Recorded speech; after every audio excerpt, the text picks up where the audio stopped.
Hello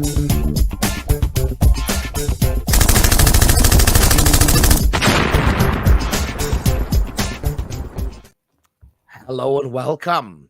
I'm the rest of the guys, huh? No, I'm Johnny B. And I'm Rich from ROK Minis. Hi. But together we are Modeling for Advantage. Oh, that beautiful sound chunky. greet you on a Tuesday night. So early adopters tonight, we've got Rich John. Good evening, sir. We have Andy Sykes. We have Tony Houghton with a pink hand that looks slightly dubious. I don't know where that's been. Is it washed? Is it COVID secure? Who knows? Paul Parker, Saffron69, who took me to the Bedford War Game show at the weekend, where I met this handsome young man here. But you'll learn a bit more. Subs, how you doing, my friend? Ham and Jam, Rich M, Michael Wayne, 1RNW with a curious avatar. I guess that's a thing. And Lazy Pirate Painting. Good evening, all. Nice. Oh, jolly good. Right. He's stalled or he's coughed. Are we doing any hobbying tonight? You're going to be talking, and I might just plink about and do nothing. Okay. But in the meantime, how do we do it, Richard? Have you got any internet presence? Can you introduce yourself to our wonderful viewers? I can, yeah, absolutely. Hi, I'm Rich. I met the guys at the weekend at the Bedford War Game show. The game, what was it? The Bedford Gaming Con, I think they called it. Gaming Expo was the word. Expo, yeah. It was, but it was really good and nice event. And they kindly asked me to come on and chat small scale. Small scale. There you go. All right. Yeah. So we at the weekend, was it his first year? I don't know. I don't know whether there's been second year. Second year. So Gary Saffron69 in the chat there. Hello, that handsome young fellow that he is. Mentioned this thing a month or so ago, and I was like, "Do you fancy going up there that weekend?" So I did. John was busy combing his pubes or something, so he didn't join us. It's quite a bit of topiary work to do there at the weekend, isn't it, John? Yeah, plenty. And it was a curious little show. I was glad to have gone. It was local. It was cheap. I'm a big believer in support local and so forth. It was a real mix. So there was a big stall from the Help for Heroes, and I really should get those guys on the channel at some point. They do work with modeling and veterans, don't they? Need to get those guys on to talk about what they do. Like, I know what they do, but I don't know like literally what they do. And it occurs to me now I'm thinking about it. What do they specifically, do they have programs? I don't know, and I'd like to know. Anyway, waffling. There's a lot of people selling D&D type stuff, proprietary dice and gizmos. There was a few kind of self-published writers that were talking about their stuff, which was interesting. There was a few people who did. There's quite a few people who were doing that kind of cottage industry, early stage wargaming product. So Rich is one of those guys. It's got its own thing going on there. And I assume they were a couple. They made dice trays and things like that they were like laser cutting, and she was just moving into colorizing some of that. And it looked a lot like tattoo art to me, which was quite an interesting thing to see. So it was a fun little thing. And there was a lot of bringing by Warhammer, which I wasn't interested in, but there was a big bringing by, but it was mainly Warhammer. And a few self-published games as well, which was interesting to talk to those guys. I was like, what's made you go down this route? And you just don't get that at Salute. You go to a big event like Salute, and there's a massive Warlord stand, and there's massive stands, big companies. Don't come across a lot of stuff that you haven't seen before, though. Whereas this show, I was literally walking up to people at the table and saying, tell me what I'm looking at here. Rich was one of those guys, and you had some beautiful, tiny little things, which were very interesting. So, Rich, tell them a bit about what it is you do, and then we'll have a look at your website and some of the specifics, if that's all right. Yeah, sure. Yes, I make miniatures of the smaller side of scales. I cover anything from that I can work with from 6 up to 15 mil. So give people a nice opportunity to play some, full-on army battle games at the smaller scale, or just reduced sized skirmish games with the larger minis. Very much driving people to still be able to play the games that they want to play, and the games that they love playing, but on a smaller scale so they can fit it in their lives. You know, a lot of people have lost their gaming space or had it reduced through, going to these shows. You know, I talk to people and there's so many different reasons, whether it's work from home arrangements, family things, they live in flats and things like that. You know, it's difficult to get a good gaming space. I'm just encouraging people to try playing games on a smaller scale because you can get the same quality of game experience and miniatures and painting and everything. Just it fits so much better in people's lives. So what we saw at the show, I don't know whether that's literally what you do, but you had a bunch of mats which were like 24 by 30 inches or something of that order. Yes, they're just under 2 foot by 3 foot. Yeah. Just under 2 foot by 3 foot. But what that is in centimeters is 4 foot by 6 foot. Just if you're measuring in centimeters, not inches. But it is much smaller a space. And it definitely would fit like on a dining table, you know, on a kind of canteen bench, on a pub table. And that was quite interesting because you're not selling games, you're selling miniatures, right? Yeah, absolutely. I 3D print all of the models that I retail, but I work with the various digital sculptors to license their work and kind of collate everything together into box sets of miniatures. But I mean, I'm always happy to talk to people at the events and online, etc., about what games would work really well with the miniatures, because I've taken the time to try them all and play through different things with my friends to kind of see what's a good fit. But yeah, I'm just selling the miniatures. So whether it's people wanting to miniaturize a game that they already love, or seeing some minis that they think look cool, what game system would work? And there are so many systems that are inches based. And you know that you talked about the size of the mat, but the size that I'm selling is scaled down from inches to centimeters, and that would work really well with so many systems. So you're literally playing the same game. You just absolutely. You can literally play the same game. Your bases have got a smaller footprint. Yep. So I saw, the things that caught my eye was Car Wars, Kings of War, and Frostgrave were the ones. And they were interesting because Frostgrave's not necessarily a big game, but you could play quite a big game because of the reduced size of the miniatures. And presumably I think you had some sci-fi games. Was that for like Dead Zone or something? And whatever the next one up?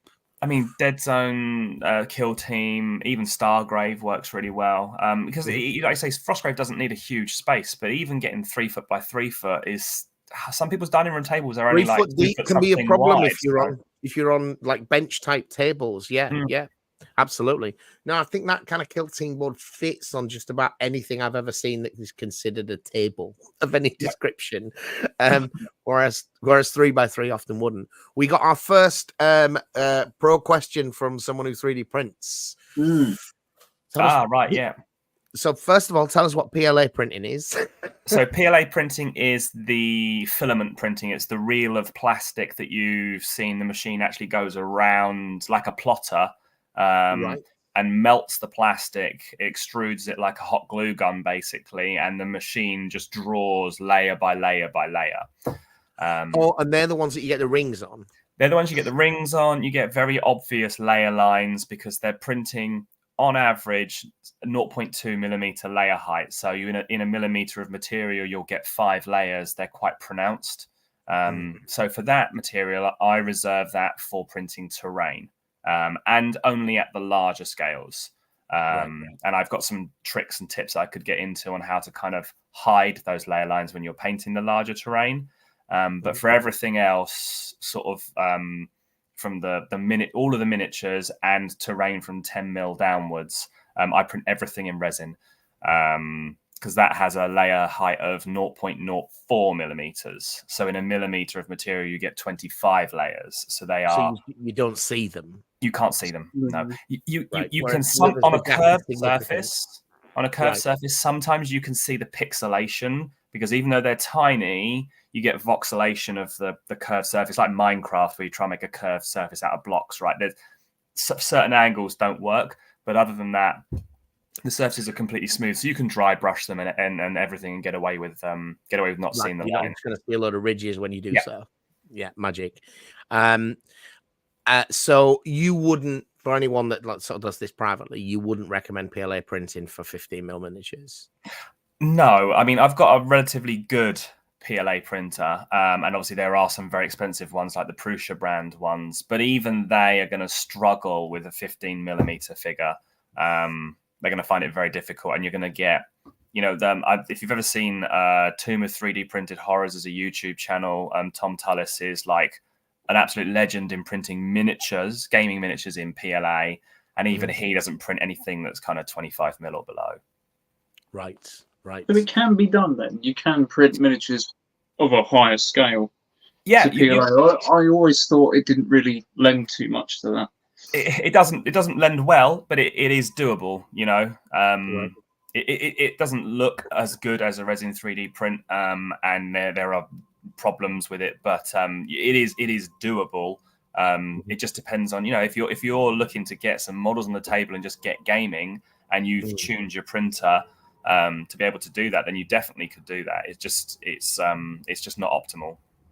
Fair dues. Little segue. You've got a fan here. One RNW. I saw Rich in the playtest video for Mantic's Epic. Does he see some of the major wargaming companies getting into plastic sprues at this scale as help or competition?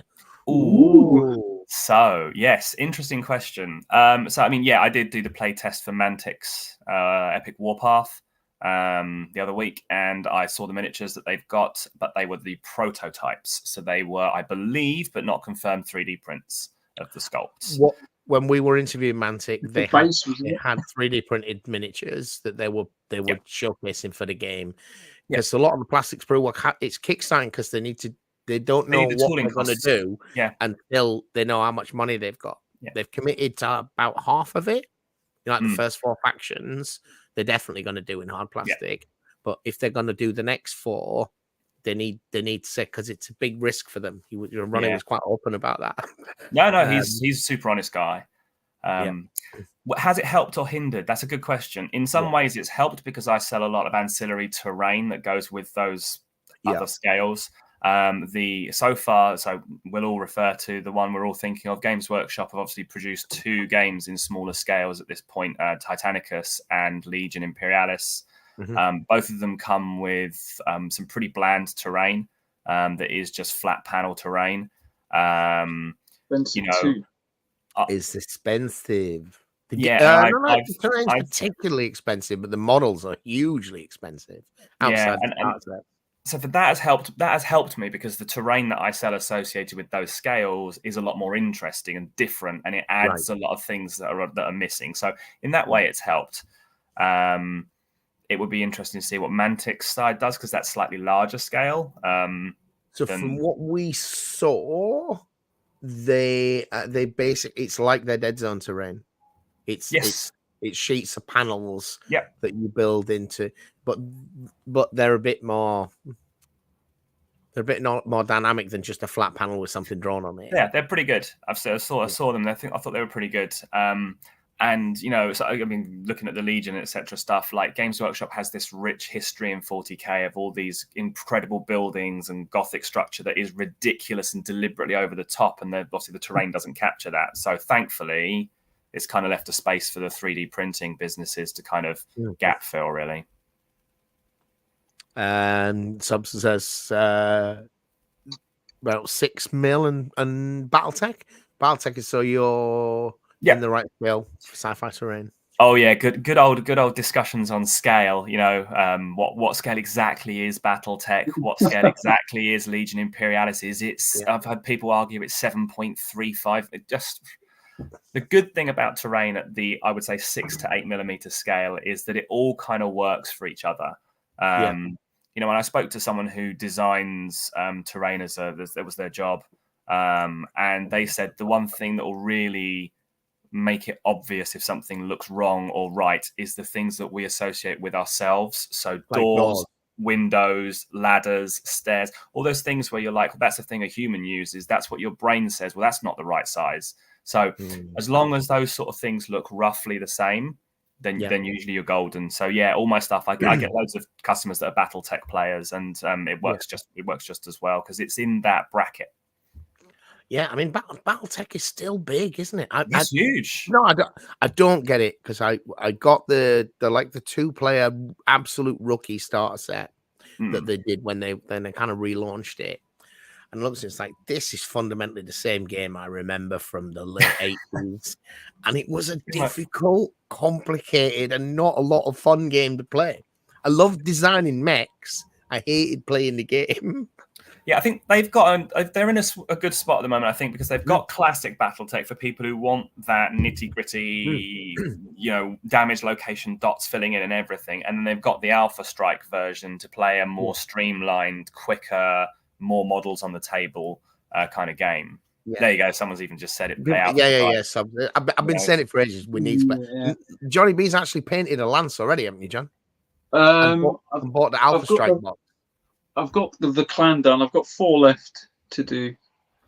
But even that, do you know what? Boo. Yeah, well, yeah. I was painting them as what are they called? Jade Falcon, but they come out more Spearmint Pigeon.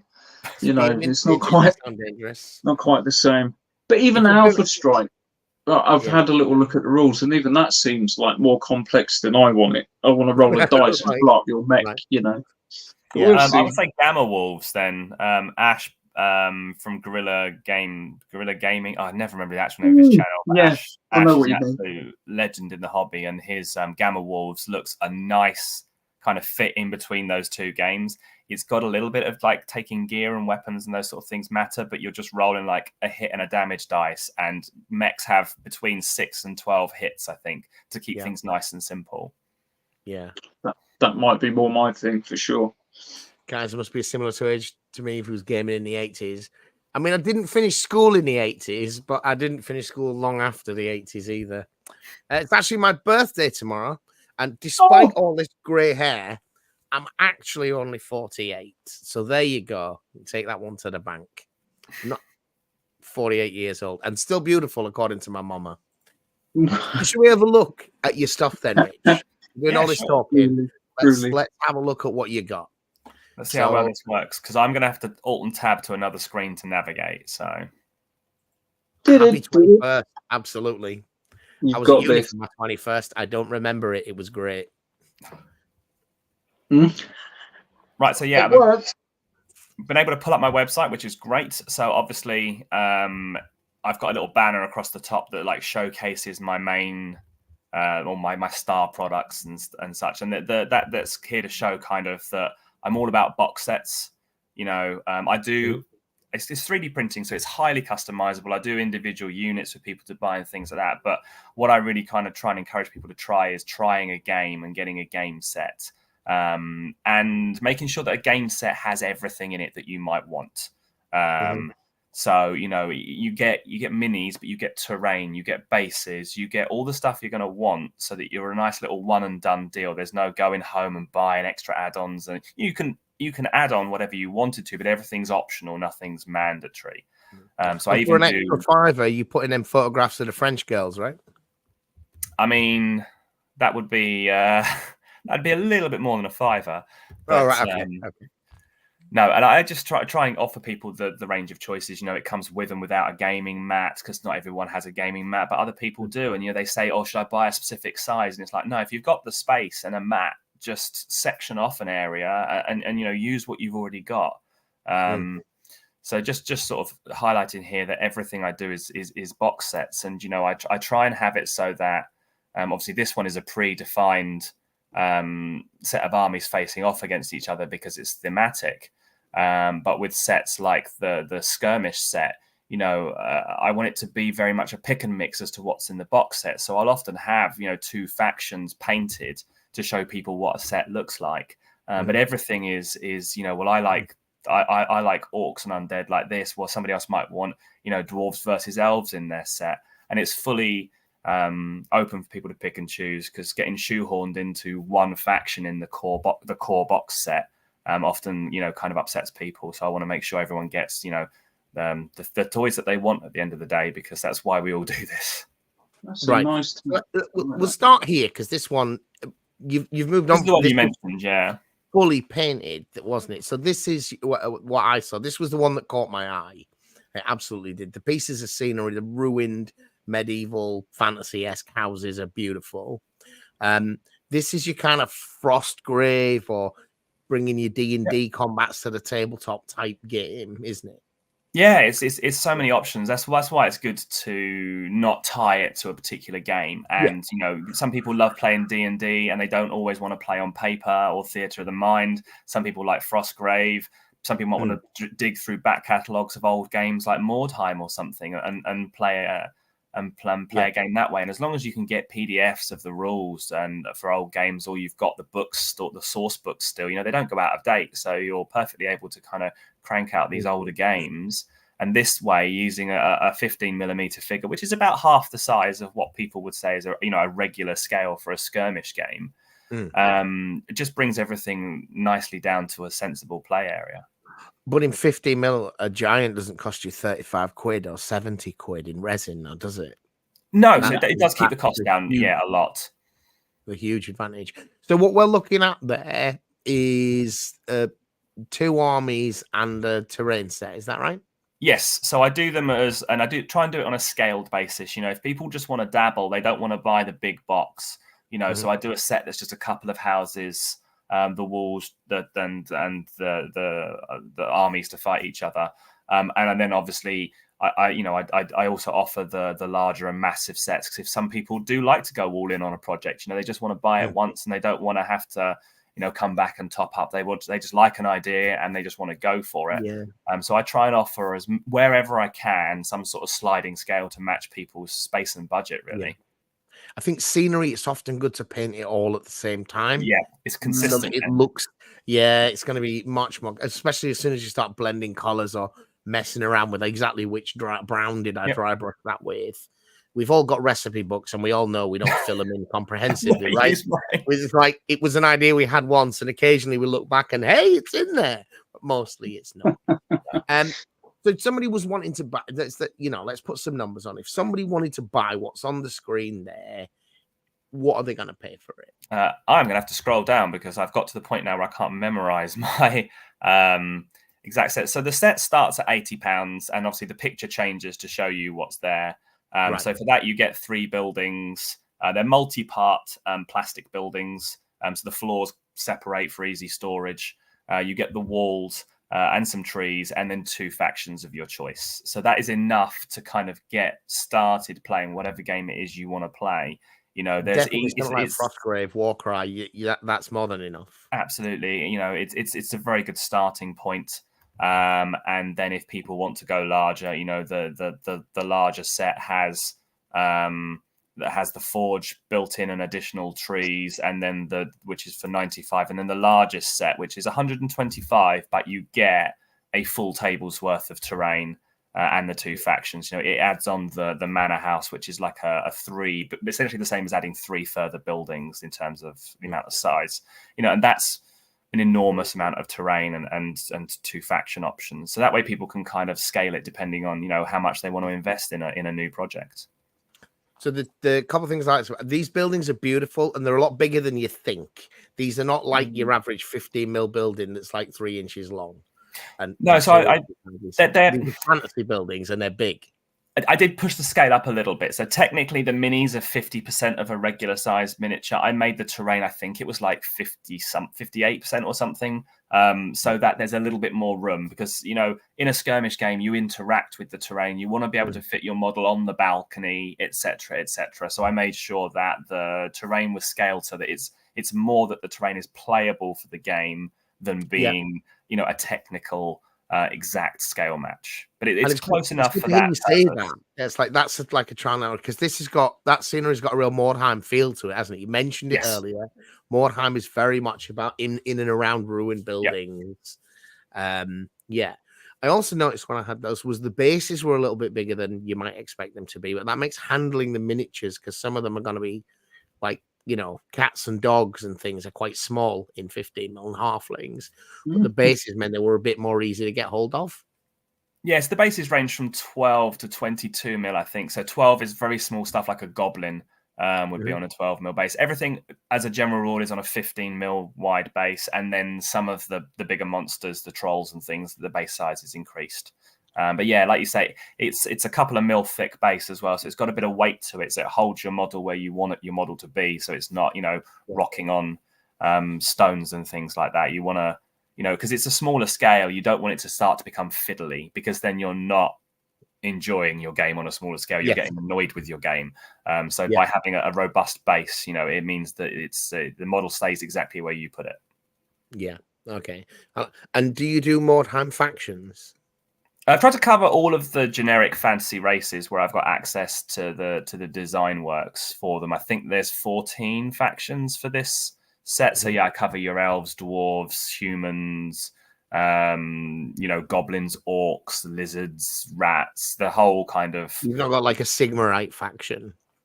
No, I've not got anything that strays too much into what I would call modern day owned IP. I try and keep things fantasy generic, so people are familiar with them, and so I don't put myself in hot water. Cool. All right. This was the set I looked at and thought, I want that.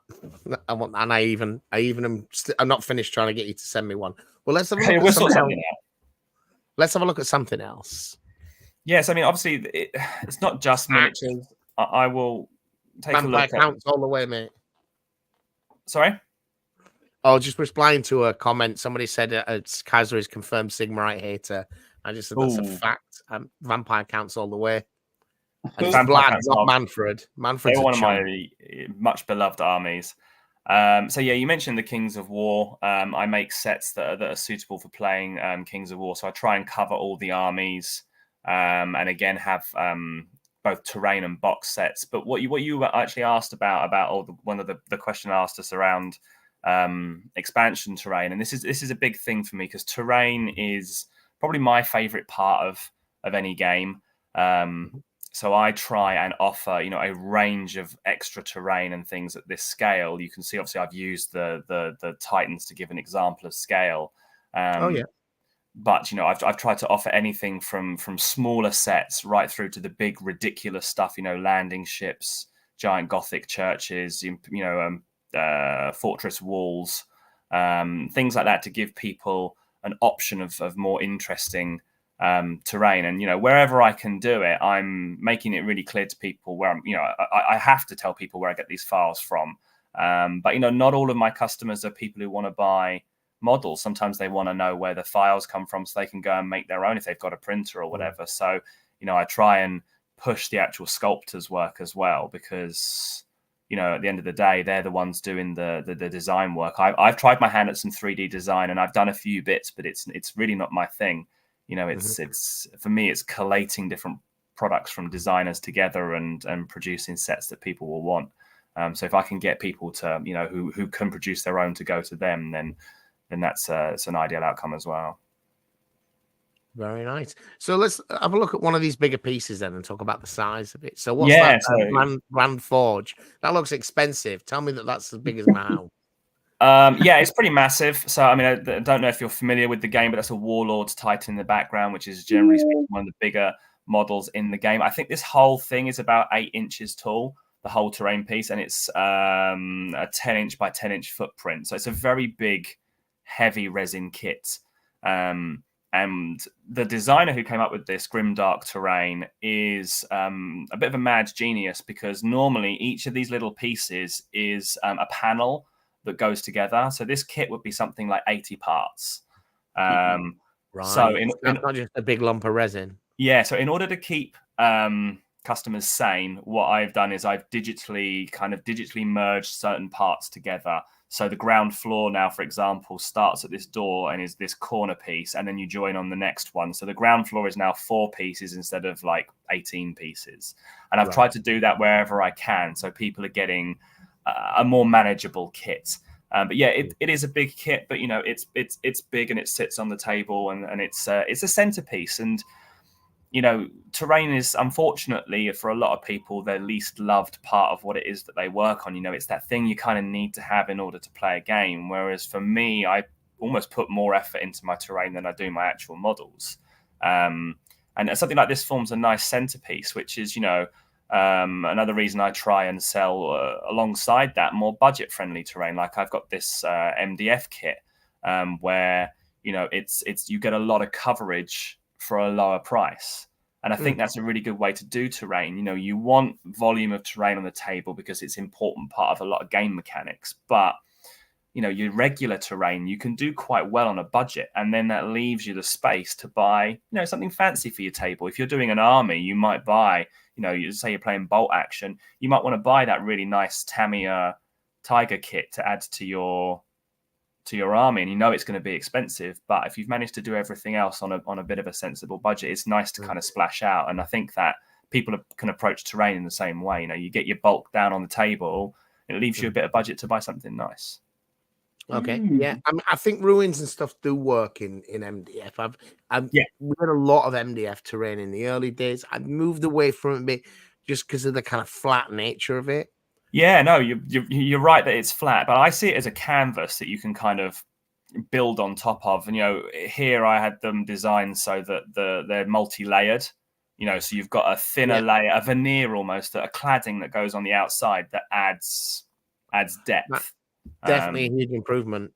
But I mean, the number of Sarissa kits that can go too far, and it becomes quite a challenging modeling. So balancing that, this is you just can a flat put extra layers on, but then you got to line them up and wait for PVA to dry, and Yeah, absolutely. But then you're saving a lot of money. So it's like so many things. It's a trade-off, isn't it? It's do you want a kit that's just ready to go? Then it's going to be idiot-proof and super quick to do. Then obviously you're looking at a plastic kit.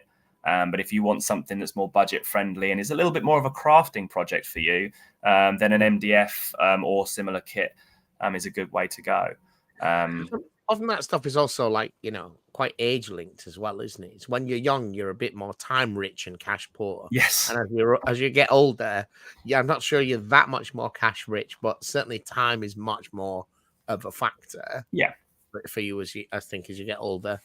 But yeah, all right. Well, a couple of things that people have mentioned are worth us going back and looking at. Yeah, One is sure. that somebody mentioned your trees, and I certainly was quite impressed with your trees. So can you show us how those work? Oh yeah, sure, no problem. I'll find a picture where If you look at me thinking, well, that's clearly not 3D printed. A bit of it is, right? Yes. So the trees, if I can get a decent picture of the trees, so they are a 3D printed armature. So the trunk and the branches is 3D printed in resin, so you get the nice texture. You can see here, I've obviously done them for quick demo purposes, so they are spray painted brown and dry brushed with a light brown.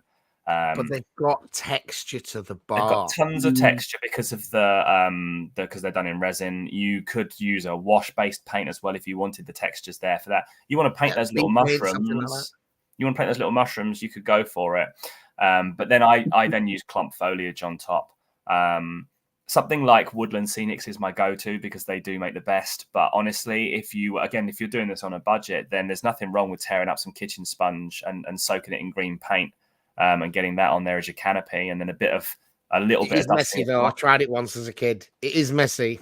It is. It is. But if that's what you've got to work with, then that's absolutely fine. And I try to put some videos up on my YouTube channel to kind of help people do some of these more basic crafting tasks at home and get them looking good. But so could you print those tree armatures on a much bigger scale? Yeah, they do. A lot of the work that I do at the small scale with the terrain, apart from the one that's the Titanicus Legion add-on type stuff, everything else is 28mm designed and then shrunk down. That's how I tend to do it because I quite like some of those trees, but 8 inches, 10 inches tall. I mean, yeah, you definitely could. You probably that's when I would step up into doing them in that FDM PLA printing, where you're printing in plastic with the melting and the layers, because a resin tree that is 8 inches tall is going to be incredibly expensive to produce. So that's where the right material. Well, yeah, because one, obviously it's going to use a lot more resin because the volume's increased. Resin is a moderately expensive material to use. The problem is that the taller it gets with the resin printing, the longer it takes to print, because the resin printing prints an entire layer in one go rather than going around the model. So for the plastic type printing, the actual volume of the model, generally speaking, is what defines the print time. Whereas resin printing, it's all about how tall it is. So, you know, the tree at 8 inches would be running the same amount of print time as maybe 3 print runs of miniatures. So I've got to always balance the amount of time the machine is taken up is a cost in factor in how much things work out to be.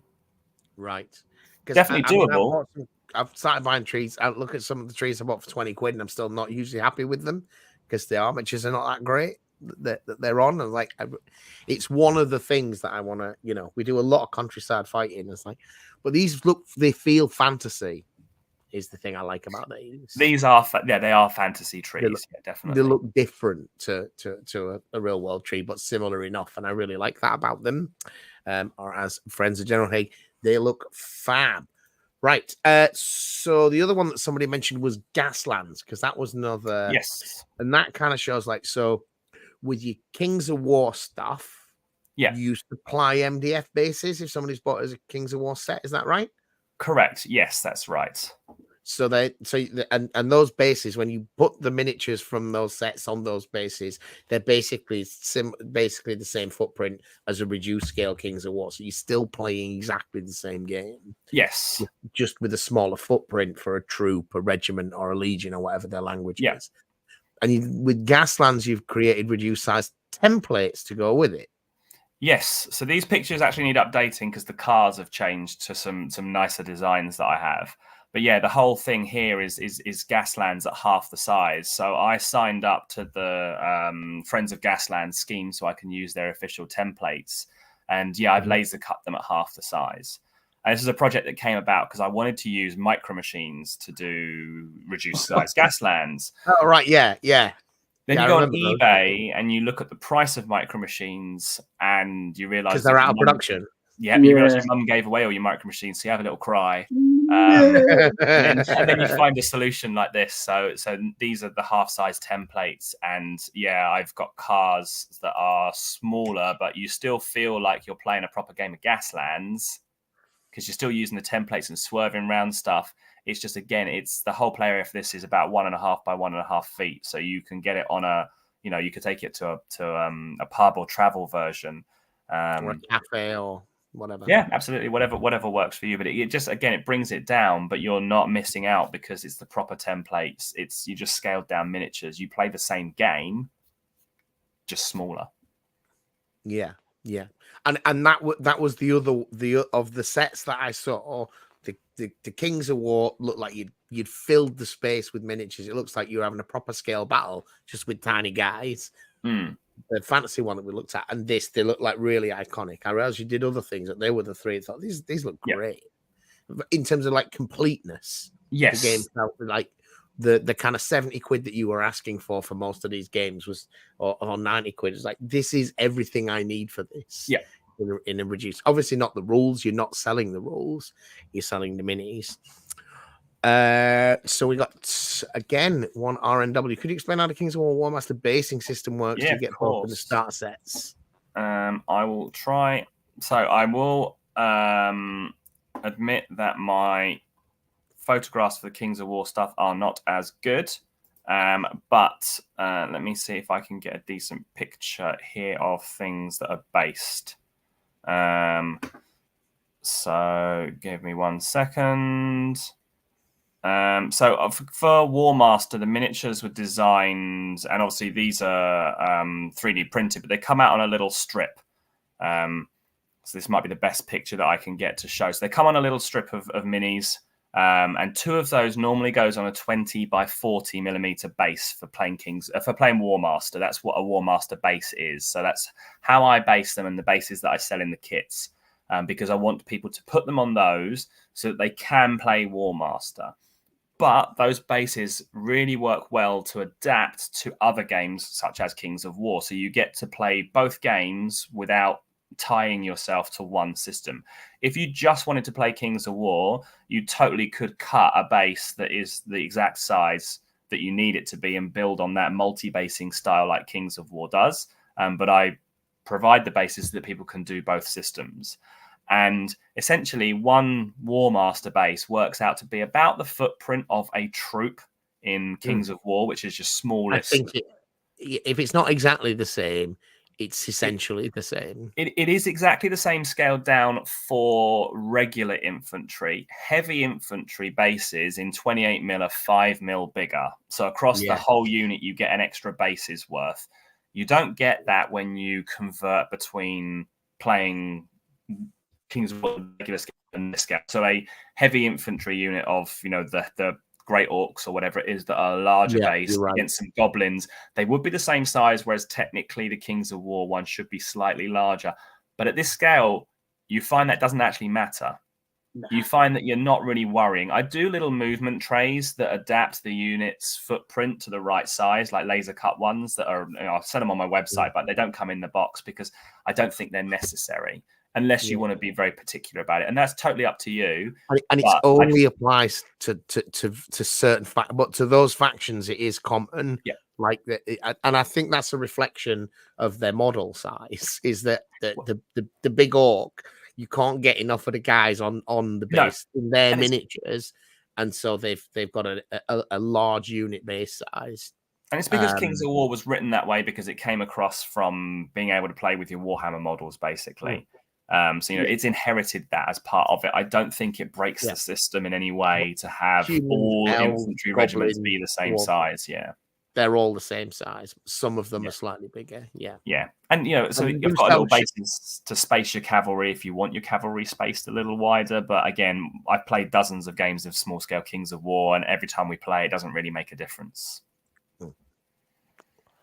And you sell a tray for somebody who really cares about it. Yeah, absolutely. I want that option to be there. If someone is particular about that, then that's absolutely fine. So that option's there. Just what comes in the set normally is just the most flexible way of playing and building.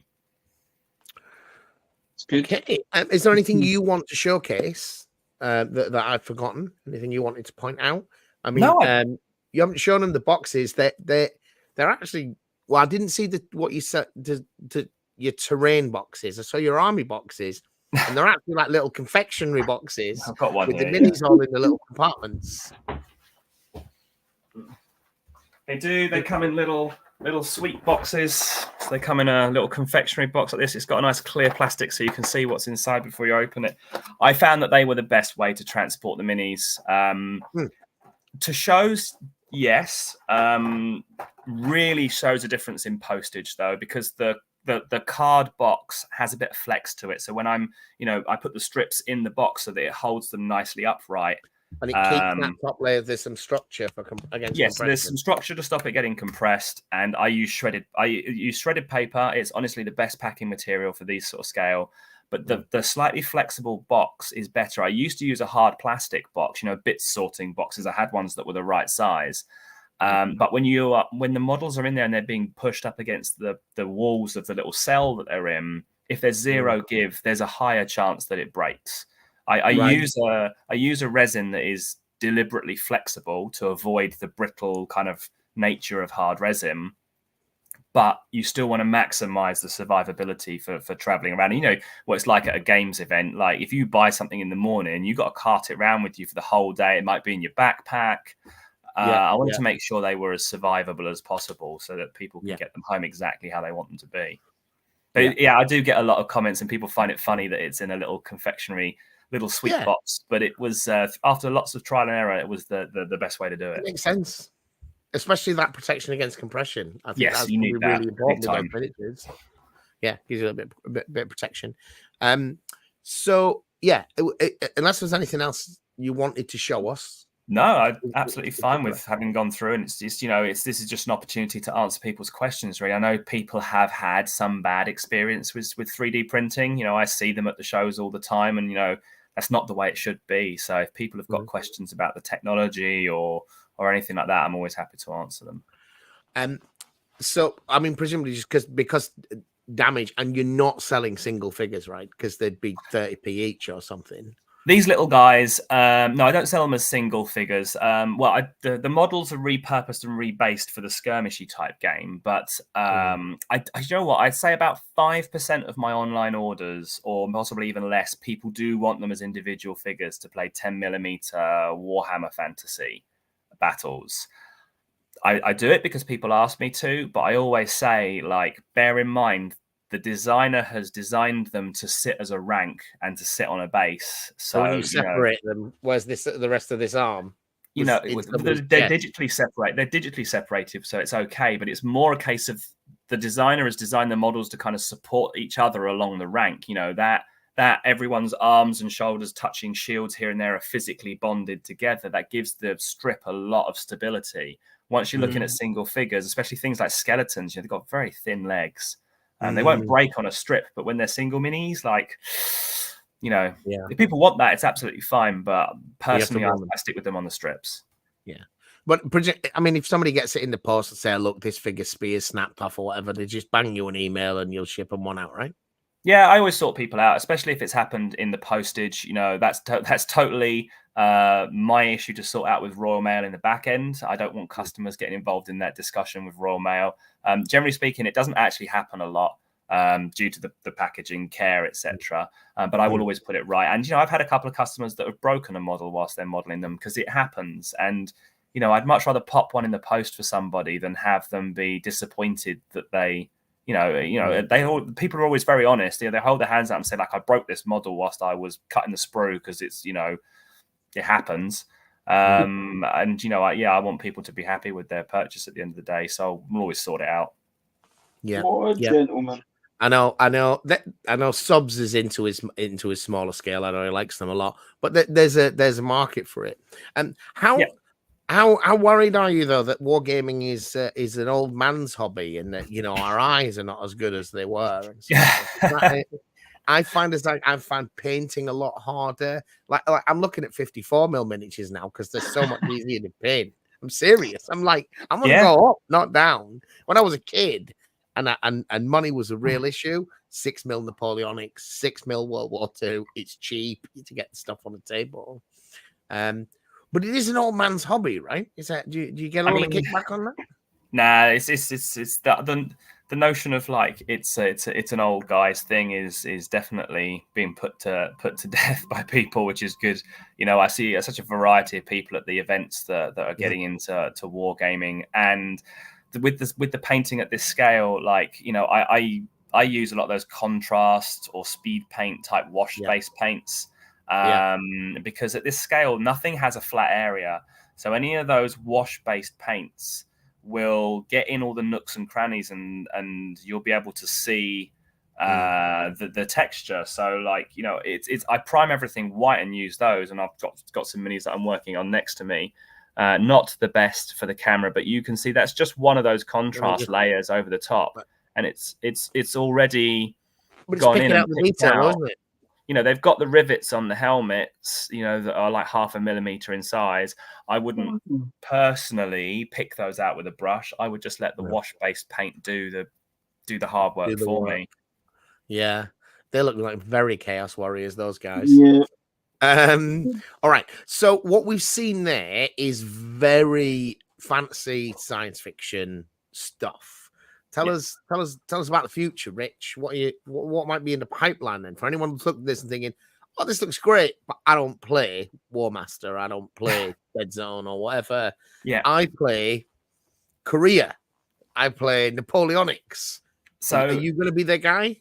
I am not, unless something unexpected happens. I don't intend to touch Napoleonics, just because it's incredibly saturated with metal miniature manufacturing. You've got people like Warlord Games make their epic Waterloo stuff in plastic. Now, I personally think 3D printed miniatures look better than plastic injection molded because they have sharper details. You just saw the warriors that I had on the screen there. The recesses and things are incredibly sharp because they don't have to worry about undercuts like in plastic manufacturing.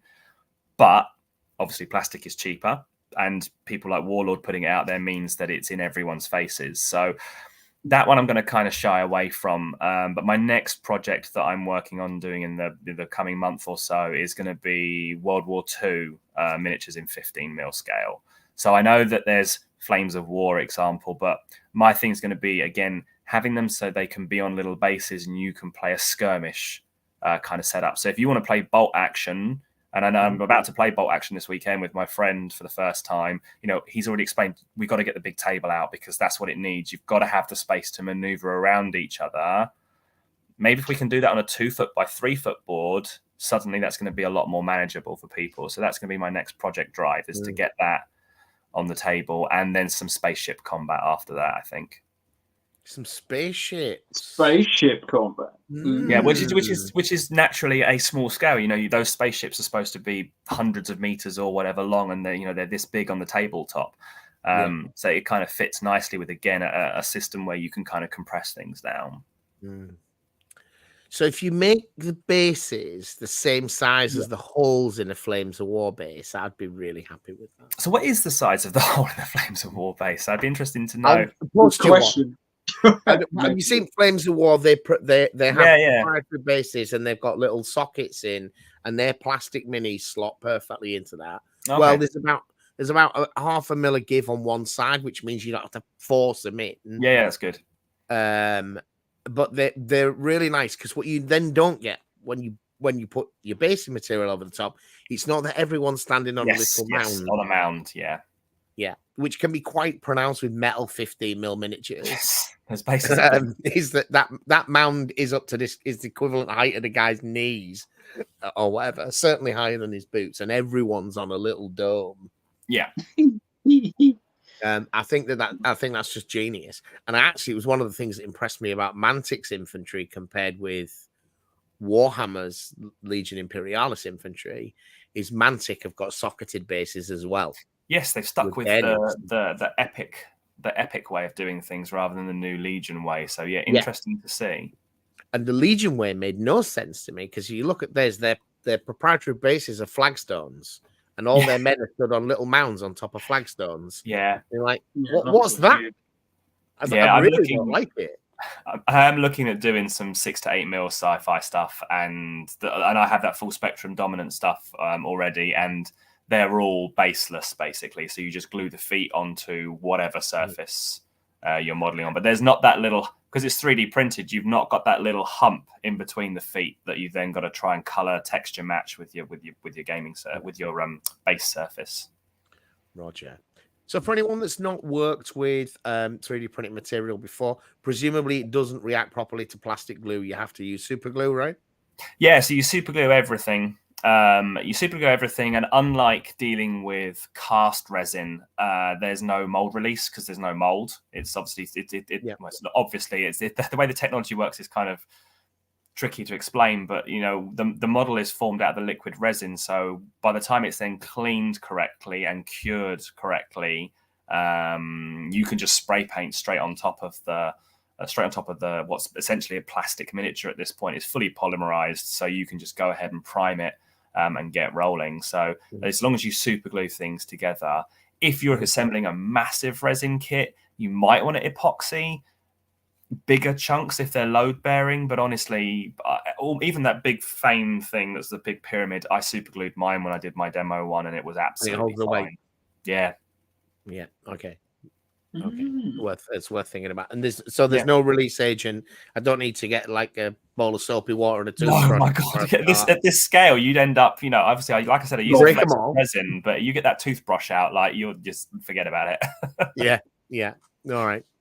Well, man, it looks really interesting stuff. I was really pleased, and I think one of the things that probably worked so well on the fantasy is because you mentioned it, is if you use those contrast paints, type of speed paints over white, you get really vibrant colors. Mm-hmm. They're very bright. I mean, I think, John, you usually use a grey, don't you, to sort of dull that down a little bit?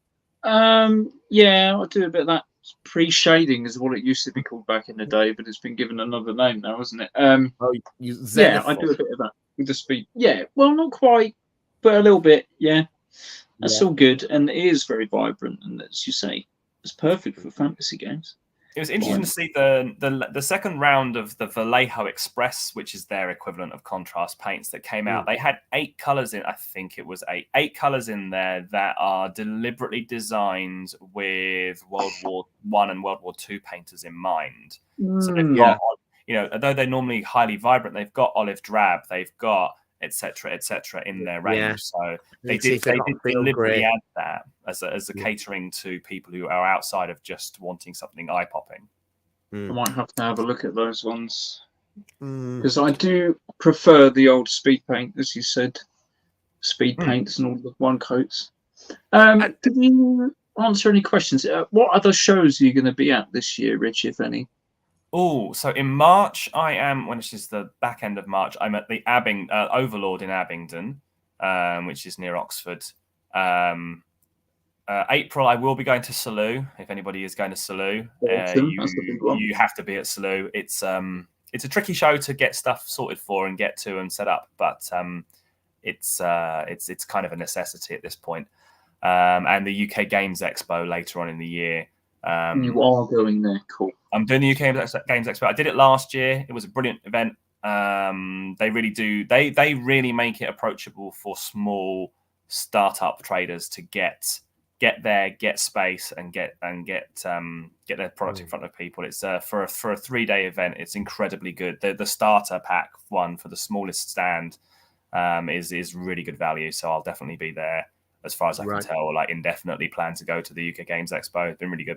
Good, because somebody asked in the chat a lot earlier about that. I don't know if it was answered. So yes, we've asked that. It's interesting. The UK Games Expo, the wargaming aspect of that has been growing steadily over the past few years. We've been going for a couple of years to help out with Duncan's Band of Brothers. We've been playing a game on his table. I mean, to be honest, we just rock up and play a game and say, "How are you doing, Duncan? That's great, How's the new kidney? Did you raise some money today?" It's great for us. And we get to have a look around and play a game of ball action. But yeah, the amount of wargaming stuff that's there now is just growing. I mean, it was just Games Workshop, but now there's loads of stuff. There's a whole room of it. Yeah. So if you've not been, it's worth a trip. It's a long walk from the car park, though, fellas. It is a long walk from the car park. Oh, I can't remember what I forgot in my van when I went there. There's a boss. Get it. Wait for stuff in your car.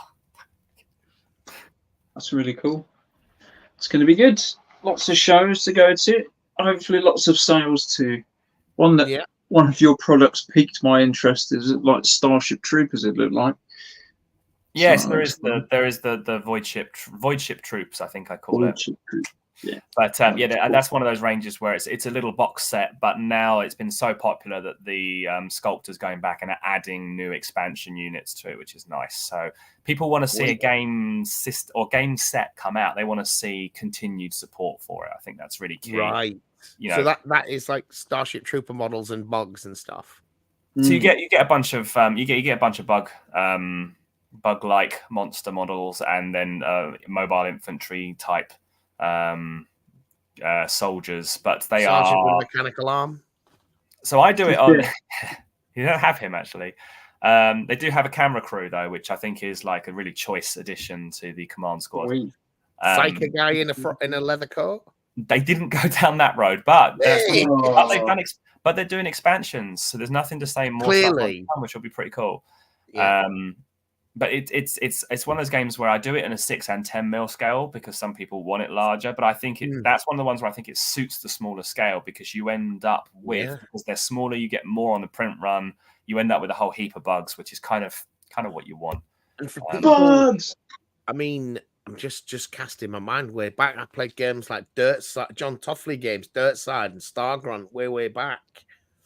What was that company called? But they're like 30-odd-year-old metal sculpts now. But there's quite a few old school 15 mil sci-fi games. Ground Zero Games. There you go. Yeah, that's John Toffley, isn't it? I think. Don't know. But definitely did those games you just said. I'm definitely sure did those games. Yeah. For anyone that doesn't know, a book is so much better than the film. Dirtside 2, you're absolutely wrong. Dirtside 2 is junk compared to the original Dirtside subs. I'm sorry. I know you're one of my favorite viewers. Shots fired. Yeah, absolutely. That's my formative years of gaming is playing Dirtside on a Saturday at Hull War Games Club. Well, Rich, it's been great. I think we've caught all.